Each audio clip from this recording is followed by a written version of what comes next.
Okay, good. Well, thank you, Eric, for giving me this interview. Mm-hmm. I'm very excited to have the opportunity to talk with you and know you better. And I'm sure that the people watching this video will benefit a lot from your stories and your wisdom and everything that you have to share. So thank you for being so generous and being with me today. Mm-hmm. Happy to be here. Good. Okay, Eric, so I know who you are, but the people watching this video probably don't. So do you mind introducing yourself a little bit? Sure. So I am currently a graduate student at Penn State. Okay. And I'm studying human development and family studies, and I research young men of color who have sex with men, so gay and bisexual men, and their risk and resilience. Okay. And I also volunteer on campus and in the community. I volunteer for the LGBTQA Center on campus, which is a student center, and there I do mentoring for undergraduates, and I also lead a queer literature book club. Right. Mm-hmm. Great. Okay.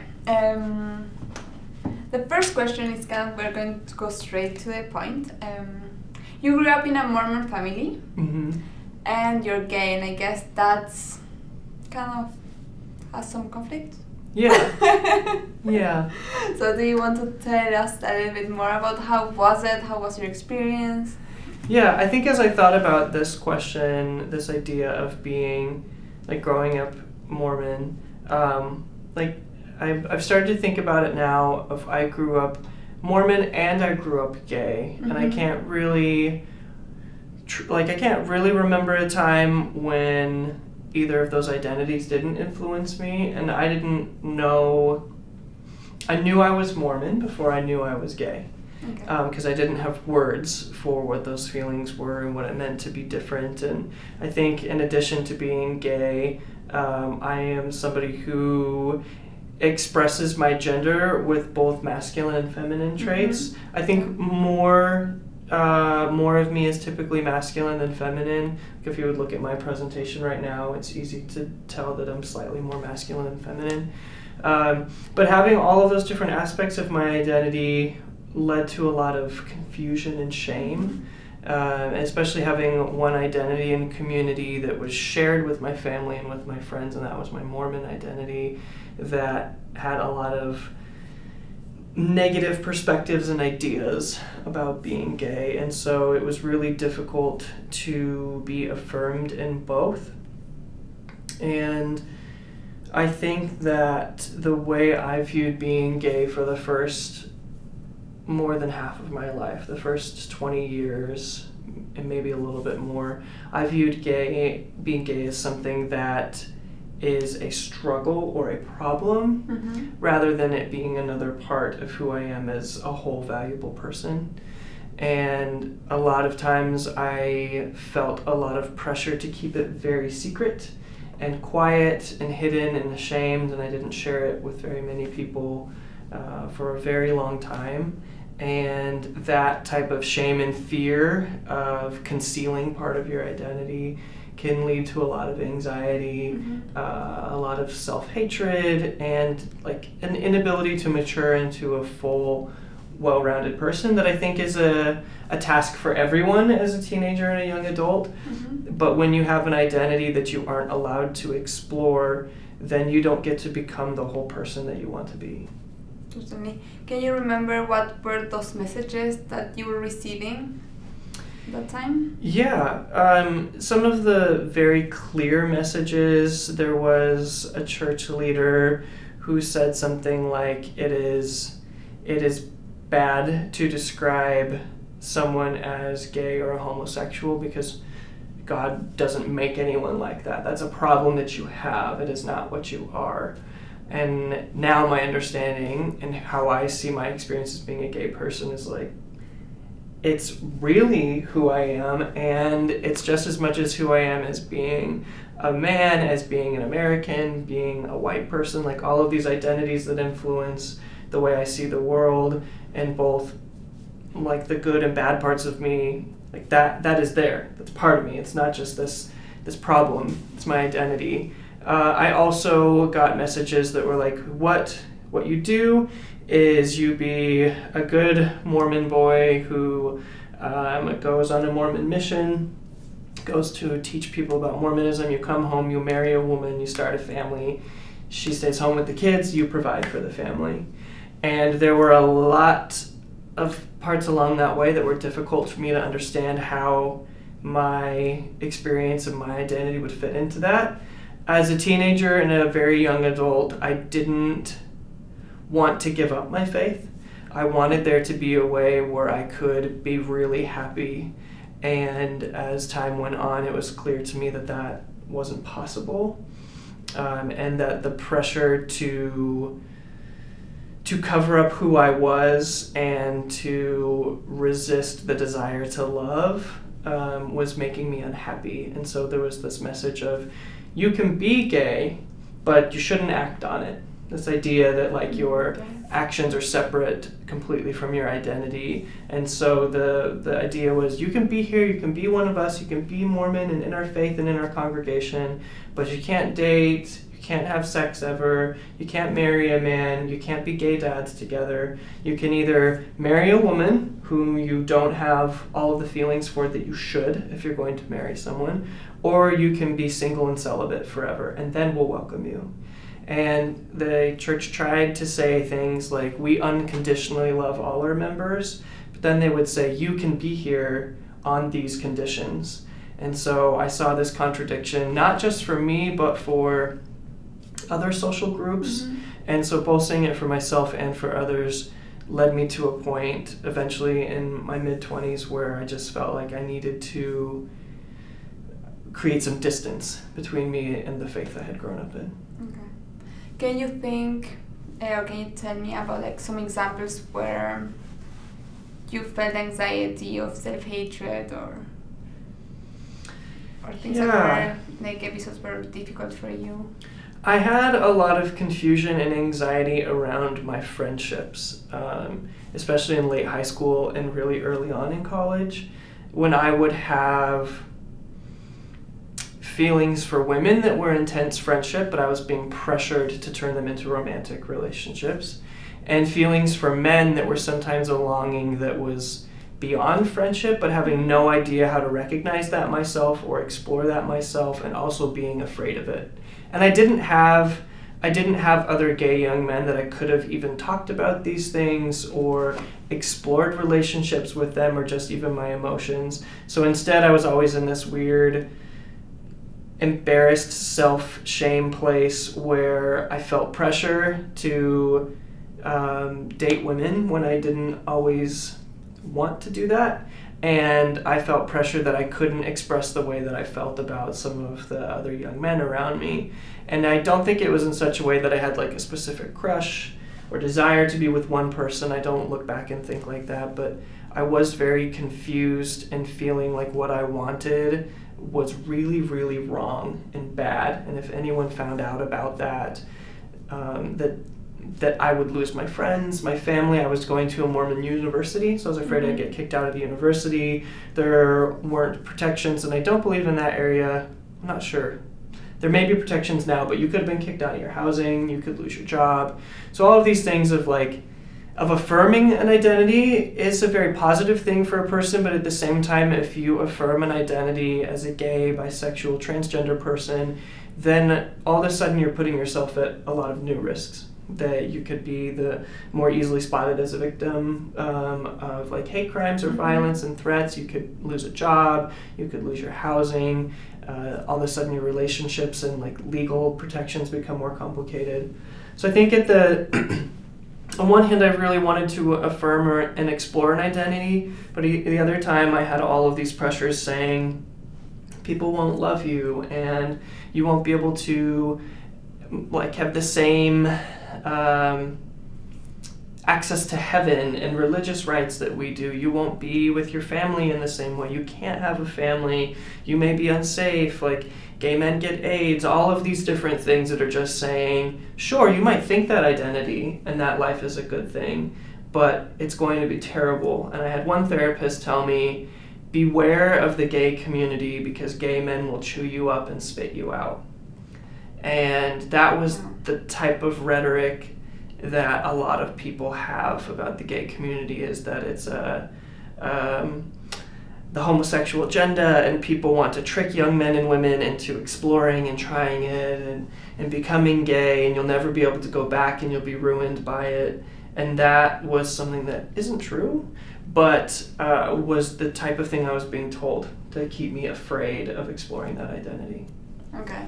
I want to go back a little bit to your family, and then we can come back to this point. Okay. Because I want to know how you overcame kind of those doubts, like how did you make the jump?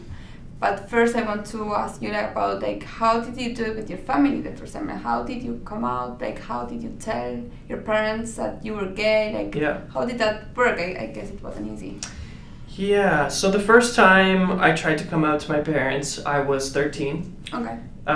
It was 2 weeks before 8th grade started, and I don't remember what words I used to describe how I was feeling.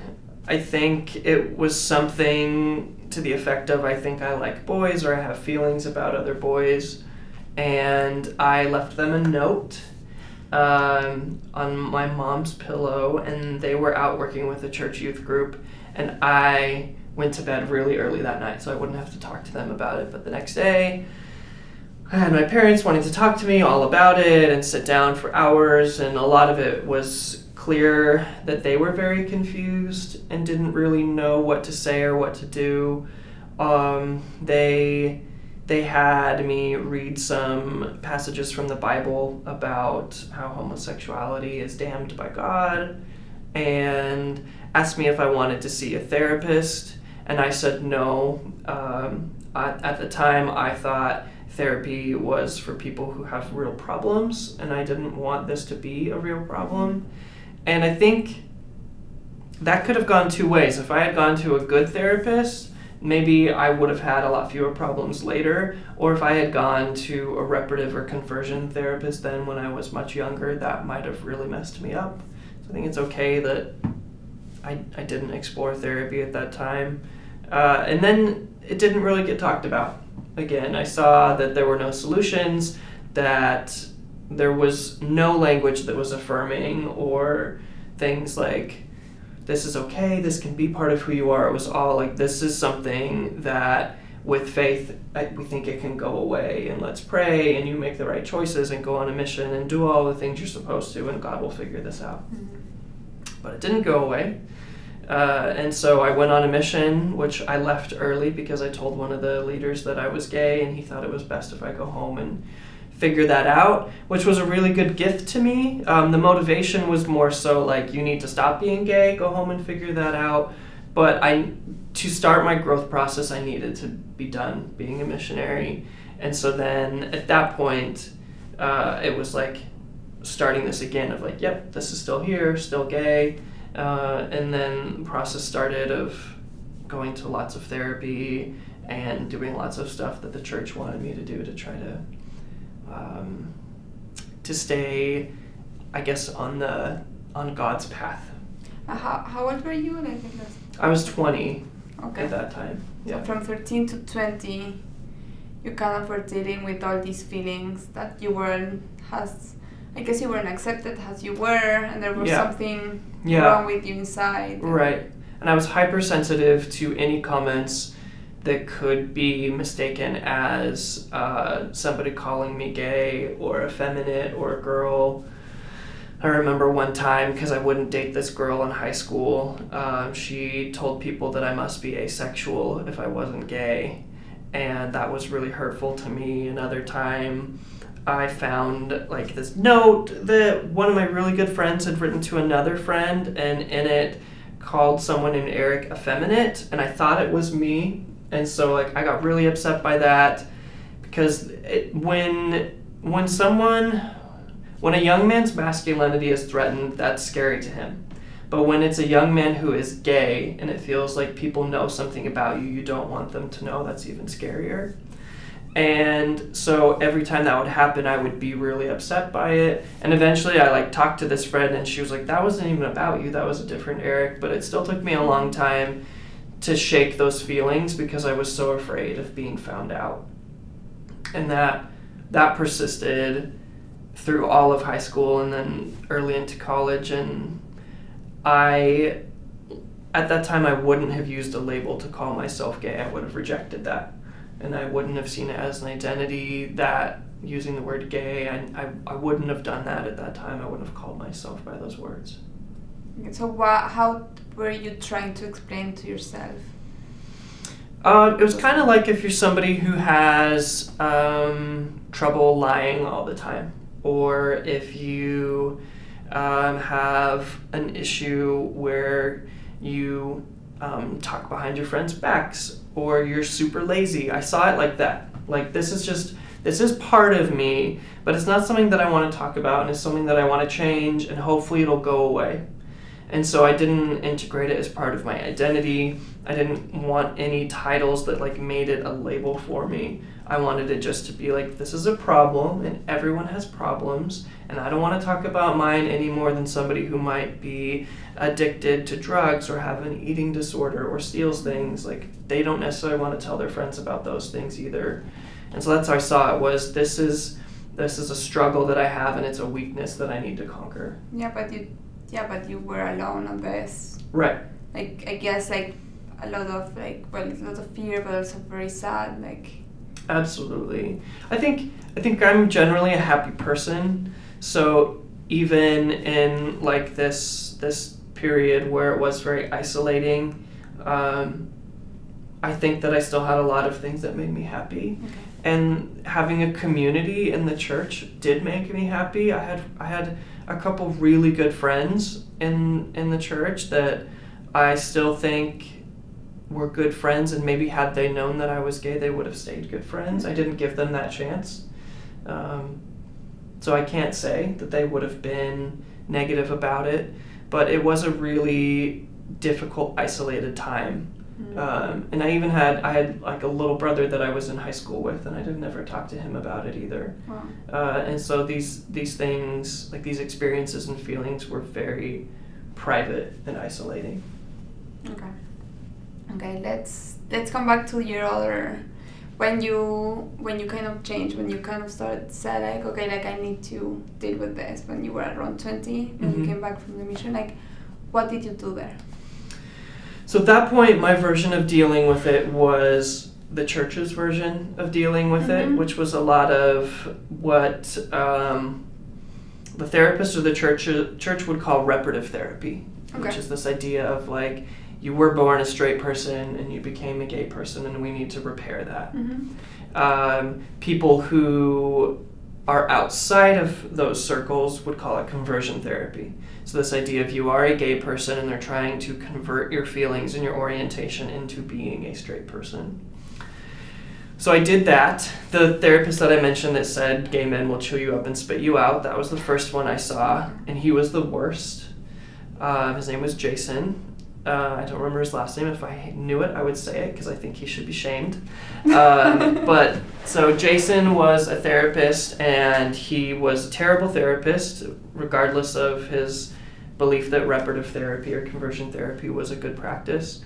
So eventually he had me bring my parents in one time and started telling them things that weren't true about me, making things up that I'd never said I'd done.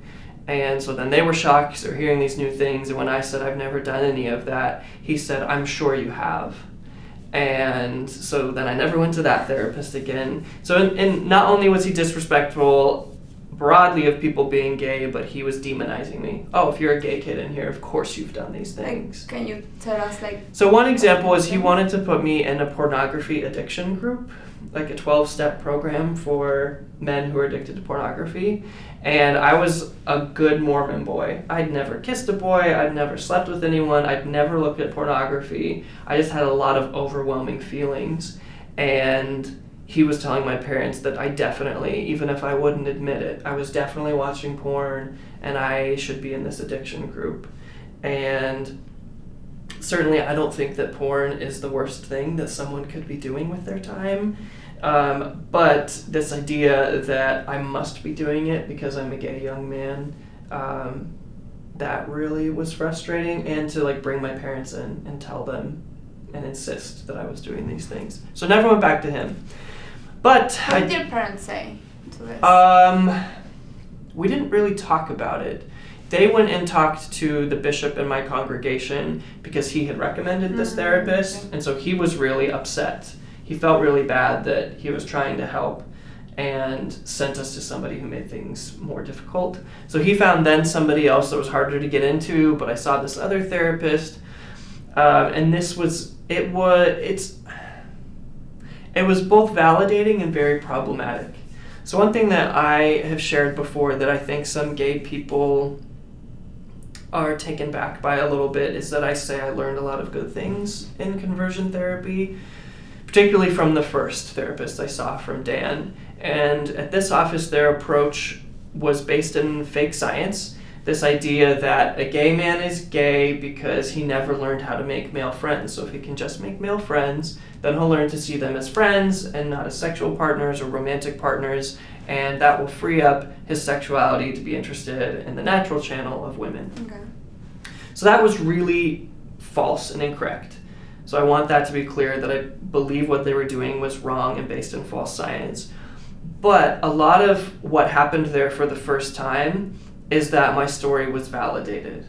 And this idea of being isolated and having these feelings that I couldn't talk to and I was ashamed of, I was given the chance to talk about them for the first time. And when I would say this is how I'm feeling, and sometimes I would struggle to get those feelings out, and the therapist would be like, well, is this what it was like? A lot of other young men like you express these types of things. And I'd be like, yes, I've never met anyone who feels that way. And he'd say, there are a lot of other people who I see who have these same feelings. And so for me, it was the first time that I found out there's other people and other young Mormon men like me who have these feelings. And for that, I went to 2 camps as well, where you go to a weekend and they do things that are supposed to make you straighter. And the first one, you brought a straight friend with you, and I brought my dad.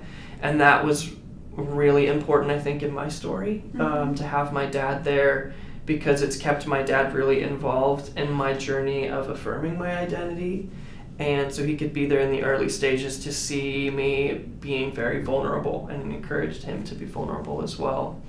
Then when I moved to Utah, I went to one more therapist, and he was really pushing me and encouraging me to do these visualization and meditation exercises where I imagined being sexually active with women, and I hated it. It was a chore. It was like, this is an assignment for you to go think about these things. And I didn't want to, and it didn't make me any more interested in sex with women. And at the same time, I also started to meet peers who were gay and affirmed in their identity as I was doing this therapy. And so eventually I just stopped going, because I went one time and saw how bizarre and untrue to me the whole experience was, to sit there and have this older man telling me, think about a woman you thought was cute, and now we're going to walk through what an experience might be like. And just in my head, I'm like, this is crazy. I don't have to do these exercises to know that I'm attracted to men and not to women. And I can just have a normal experience where you're attracted to someone. You don't have to follow a script of what you're supposed to feel. And so at that point, that was when I started to make some decisions of, I'm not going to date women anymore. I'm going to affirm this identity. I'm going to call myself gay in an affirming way. And I went back to my parents to tell them that, and it was basically coming out again, to be like, this is still here, and I'm not going to try to make it go away now. And there was a lot more rejection and resistance at that point than before. And when was that? Then I was 25. Wow. So during 5 years you were trying to deal with it. Mm-hmm. And what happened there? In those 5 years? When you came out? What happened? The 2 things I remember the most from my parents, my dad told me first that if this was the case, it was time for me to tell my siblings, because at this point I'd only told my older brother. Okay. And I have an older sister and then a younger brother and younger sister. So that was one thing he said, and then he also asked me why I would pick the easy way out. He saw being gay as easier than being Mormon and not being gay. And in some ways that may be true, that it is healthier and it is more calm in my mind and there's less shame. So that aspect is easier. I don't have to be stressed by it all the time. But to be an out gay person or an out queer person is not easy. You make yourself a target, you make yourself a symbol, and it's something that you have to make decisions about all the time. And so I think that that was a very ignorant thing for him to say, and perhaps something I think that he might not say now, but I remember being very hurt by that and really feeling like I wasn't being seen when I was told that I was choosing the easy way out, as if I was quitting. And I saw it as I'm about to embark on a difficult journey. And when I told my mom, she said, "I'm not ready to lose you."